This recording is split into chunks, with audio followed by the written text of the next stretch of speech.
Hey guys, it's Sam, and this is my spoilery discussion of Wicked Saints by Emily Duncan. Like I mentioned in my review, this is filmed back in January, so look at old me doing her thing. So like I said, this video will have spoilers in it, so if you haven't read this book, go ahead and check out my spoiler-free review, which will link on the screen. So like I said in my review, I ended up being a little more disappointed in this book than I thought I was going to be. I had so many expectations and so much hype built up for myself because I've been following Emily Duncan online for years. I followed her on Tumblr from the Grisha fandom, so I just had a lot of expectations of what I thought this book was going to be and what the villain main character romance was going to look like, and that it was going to be a lot more drawn out and slow burny than it ended up being, at least in this book.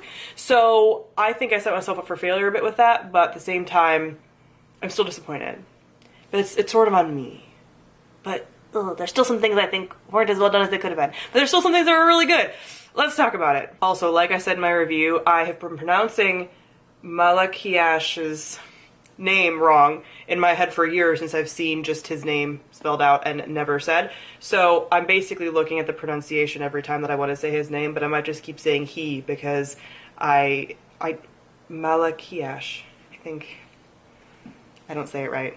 But let's just start with him. I took notes right after reading this book, so let's just go to my list of notes and all the things that I thought about them. So the twist of him being a vulture, I kind of suspected, like, right as it was about to be revealed. I was like, okay, I'm pretty, like, that I get. I did not expect or see him being the Black Vulture at all.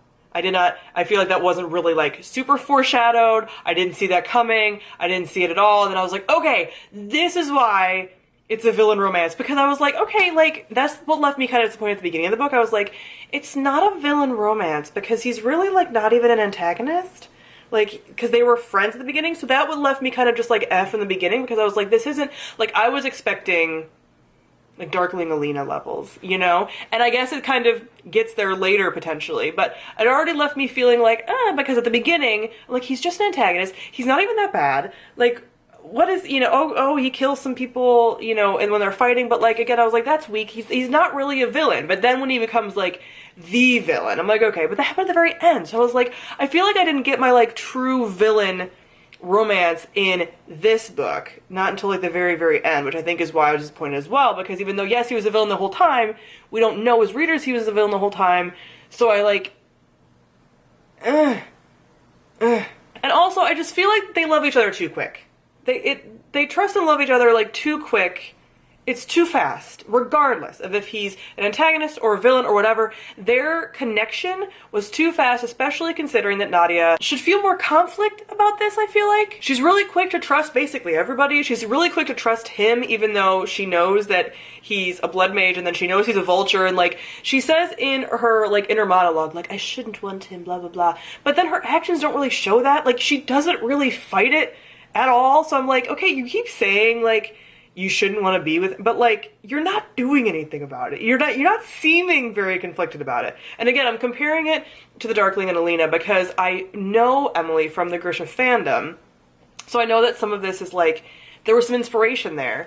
And I was like, Alina fought it so much more. And, like, there's other characters that have done, like, main character villain, you know, relationship stuff, and they just fight it more, and for her, I just didn't feel like she was really fighting it. Like, she was saying, like, in her head, like, oh, I shouldn't. But it's like, but then she would go and do something. Like, there wasn't much fighting. There was not much transition between when she's like, I hate him, I want to kill him, to, like, I love him, I want to kiss him. Like, there was nothing between there, and I wanted that between part to be really drawn out back and forth. Personally, these are things that I wanted. So, I do think that I was too fast, but, and the reason why, like, this book leaves me so conflicted, there were some scenes with them that were really, really good and, like, spoke to me, that I wanted more of those kinds of scenes. So, like, when she's holding him over the railing, like, saying that she's gonna kill him, and he's like, you can probably drop me and, like, I probably won't die. That scene was so good. And then even the scene where they're in bed together, I really like that as well. So there's these dynamics that I do like, but ultimately I think overall it happened too quick, but there's certain scenes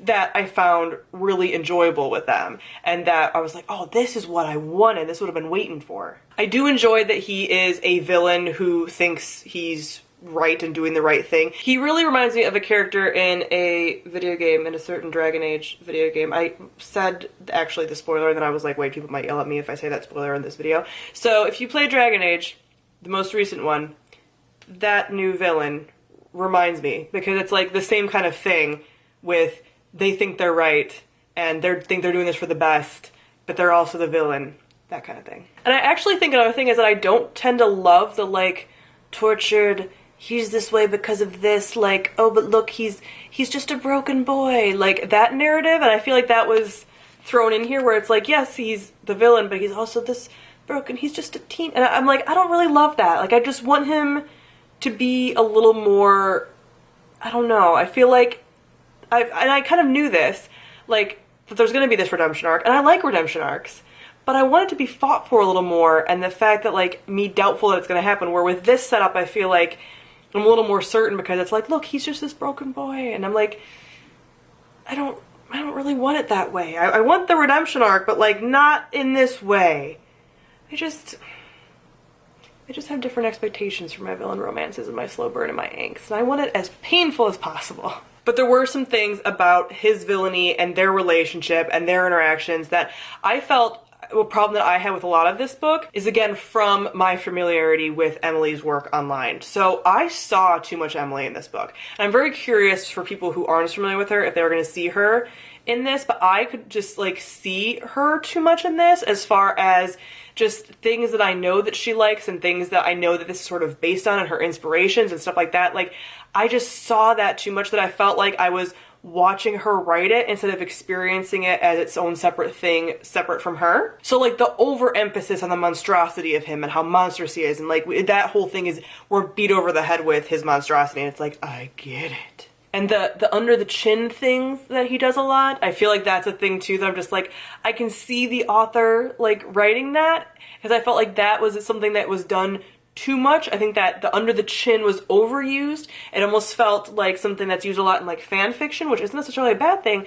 when used in moderation, but I felt like it was used a lot in here. And then I just got a lot of vibes of, like, based on Kylo Ren a bit, you know, like, he's very tall and all of this, and he's been warped a bit, and so I just got Kylo Ren vibes. And then in the acknowledgements, actually, she talks about how, like, someone told her to kind of take it and give him, like, a bit of a Kylo Ren spin to, you know, help to flesh out the story. So I'm like, I saw that, though, in the story in a way that I think pulled me out of the story. Like, I saw too much of, I feel like, the things that I knew that she likes in it, which, I mean, makes sense. Like, it's very hard for me to separate. I've never had an author where I've really followed them so much before their debut, where I've then been able to see them so clearly in the story in a way that threw me off and made it less enjoyable. But that's why I want to talk about it, because I know not everyone is going to come to the novel with this experience, so I don't want my bias to necessarily make it so someone doesn't want to read this when they could have a perfectly enjoyable experience because they didn't have that preconceived kind of bias going in. I'm really intrigued by the witch, Pelagia, I think is her name, Pelagia. The whole witch thing and the prophecy, it almost felt very like the prophecy in, what was that season of Game of Thrones, or the book of Game of Thrones, when, like, those people give Dany the prophecy. I feel like it's a similar thing where, like, that foreshadowing is going to pop up in later scenes in the book, and I like when books do that. I like prophecy like that. I think it's fun. Also, Nadia's gods are possibly eldritch evil creatures. That's kind of fun. I find that fun. And Valios, like, who is that? And like, oh, it's so dark and mysterious, and, like, the gods aren't really divine and all of that. It's so goth. It's so goth. I do really enjoy the powers as well, as far as the blood magic juxtaposed against her magic. I enjoyed when they combined their powers as well. Like, that was really cool. I'm very unsure of Seraphine's new power. I'm like, that was a scene that I kind of got lost in. I mentioned in my review that towards the end I was getting lost in things, and I was like, I don't really know what's happening or why, and, like, what the motivations are here, and it doesn't really make a ton of sense to me. So his power, which I know is supposed to be kind of confusing, like, we're not supposed to know yet, but I'm like, where did this come from? Also, Isaac, his father, didn't seem like much of a threat to me. He's a villain, but I was like, and he sort of reminded me, so many things, sort of reminded me of Corypheus from Dragon Age again, where it's like this character that's like, oh, he's nothing because we're building up for a bigger big bad. So again, and I know that Emily likes Dragon Age, so I'm like, I'm seeing this, like, these connections of things that I'm pretty sure inspired you, and they're, like, more blatant on the page. And I don't know if that's because, like, she has a history of fan fiction where she has, like, twisted these things. I don't know, but I just saw things that she was using too much. I saw her inspirations too much, I feel like, for me to really be fully immersed in this. And I'm still not sure with a lot of the ending, like, why is Malakiash doing what he's doing? Like, I know he's doing what he thinks is right, but I'm not quite sure.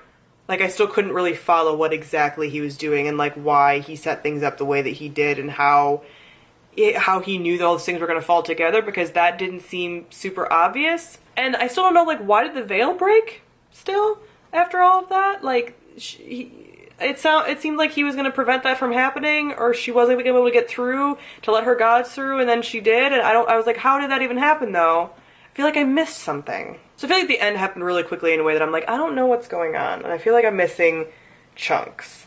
And I feel like, too, she's, like, there's not a lot of conflict, and her seeing all the bad things that he did, and she's still, like, not super conflicted by it. I don't know. I feel like the romance disappointed me in a lot of ways. But again, there's glimmers of hope there. I am very excited about Seraphine and Nadia teaming up because I think they're going to make a great team. And I'm looking forward to the rest of the books in the series. I still think it's going to be a very fun series and something that I'm going to enjoy, and they're going to build on a lot of what happened in this book. I know Emily has said on Twitter and stuff that the second book is really different than the first book, so I'm looking forward to that and seeing more of that.